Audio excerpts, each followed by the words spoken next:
সবাইকে আরও একবার শুভেচ্ছা জানাচ্ছি। আশা করছি সবাই অনেক ভালো আছেন এবং এই অংশে আমি দেখাবো কিভাবে রিয়েলিস্টিক লুক দিয়ে টি-শার্ট ডিজাইনের মক-আপ করব। তো চলুন তাহলে দেখে নেই।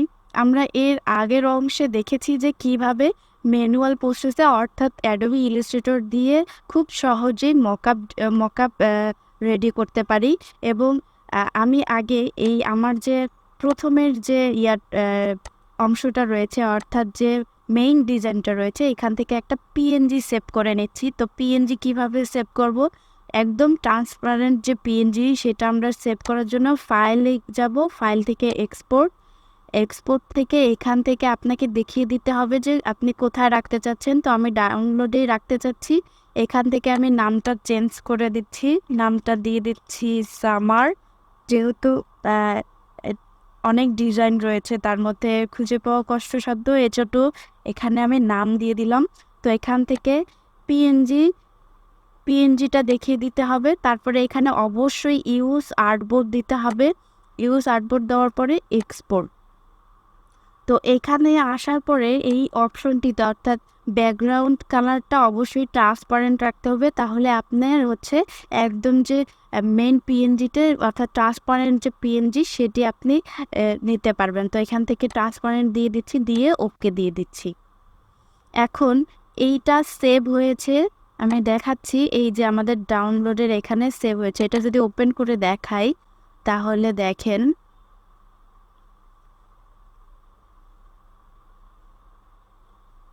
এই যে সেই পিএনজি ফাইলটি। অনেকেই ভুল করে যে এখানে যে ইউজ আর্টবোর্ডটা রয়েছে সেই ইউজ আর্টবোর্ডটা সিলেক্ট করে দেয় না, যার কারণে পিএনজিটা একদম পারফেক্টলি এক্সপোর্ট হয় না।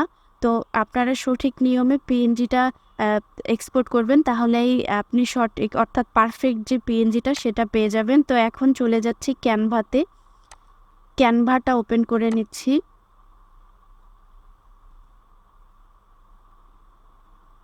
ক্যানভাতে গিয়ে আপনার ক্যানভাতে যে পিএনজিটা আমরা এক্সপোর্ট করেছি এই পিএনজিটা ক্যানভাতে আপলোড করে দিব।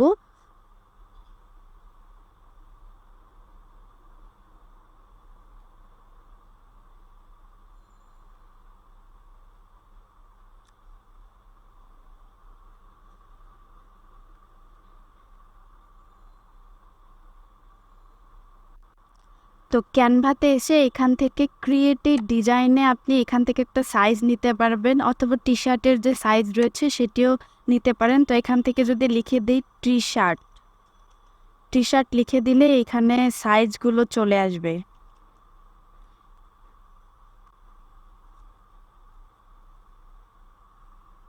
এই যে চলে এসেছে। তো এখান থেকে যদি টি শার্টটাই সিলেক্ট করে দেই,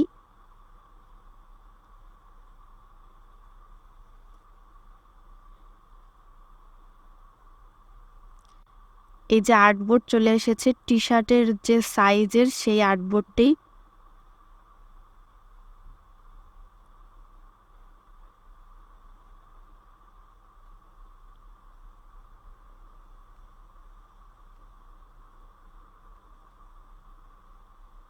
তো এখান থেকে এলিমেন্টে যাব, এলিমেন্টে গিয়ে এখান থেকে লিখে দিব T shirt mockup, T shirt mockup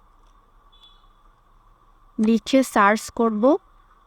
এখানে অনেক সুন্দর সুন্দর রিয়েলিস্টিক মকআপগুলো চলে আসবে। তো এখান থেকে যদি ফটোসে ক্লিক করে দেই, এখানে এই যে দেখেন এখানে এত সুন্দর সুন্দর রিয়েলিস্টিক মকআপ, এই মডেলেরও মকআপ রয়েছে। তো এখান থেকে যে কোনো একটি নিয়ে নিচ্ছি, ধরেন এটা নিয়ে নিচ্ছি, এটা একটা নিয়ে নিচ্ছি। এটাকে যদি রাইট বাটন ক্লিক করে সেটাস ব্যাকগ্রাউন্ডে দিয়ে দেই, এরকম হয়ে যাবে। অথবা এখানে যদি এটাকে আরও রিসাইজ করতে চাই তাহলে ডাবল ক্লিক করে রিসাইজ করতে পারবো। তো আরেকটা আর্টবোর্ডে আমি আরেকটা টি শার্ট নিয়ে নিচ্ছি।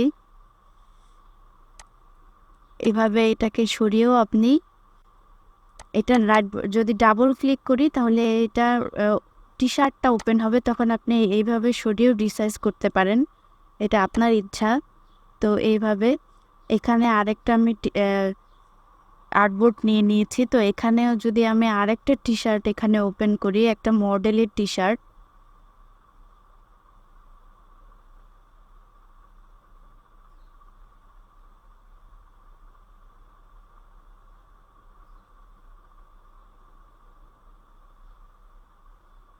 ধরেন এটা ওপেন করছি, right button click, set as background.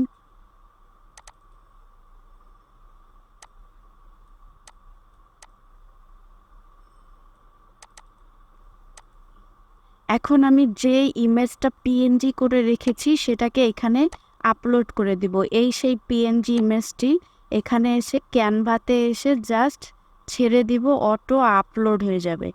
এই যে এইখান থেকে আপলোড হচ্ছে।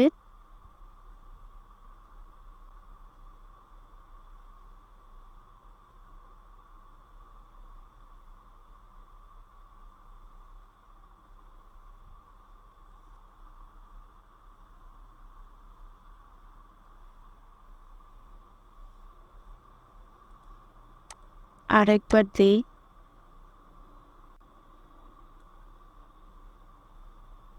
এই যে আপলোড হচ্ছে, এই যে এখানে দেখাচ্ছে প্রসেসটা। তো এই ইমেজে এই মকআপের উপরে দেওয়ার জন্য জাস্ট একটা ক্লিক করব, ক্লিক করলেই এখানে চলে আসবে। তো এখান থেকে এটাকে রিসাইজ করে জাস্ট অ্যাডজাস্ট করার চেষ্টা করব। তারপরে এটাতেও যদি দেই এইভাবে, এটা আর একটু ছোট করে,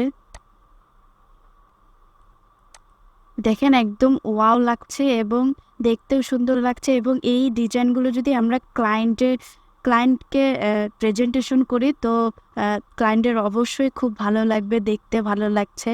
তো এইভাবে আপনারা এখান থেকে আরও অনেক মকআপ রয়েছে, সেগুলো আপনারা ইউজ করে এই ডিজাইনগুলোকে মকআপ করতে পারেন একদম ইজি প্রসেসে ক্যানভা দিয়ে। তো এই ছিল এই অংশে এইটুকুই ছিল। ভালো থাকবেন, সুস্থ থাকবেন। ভিডিওটি ভালো লেগে থাকলে অবশ্যই কমেন্ট করে জানাবেন। এবং ক্যানভাতে যদি আপনি একদমই নতুন মকআপ করতে এসেছেন তাহলে অবশ্যই আমাদেরকে জানাবেন যে আপনি নতুন এবং নতুন শিখছেন। ধন্যবাদ সবাইকে। দেখা হচ্ছে নতুন আরেকটি ভিডিওতে।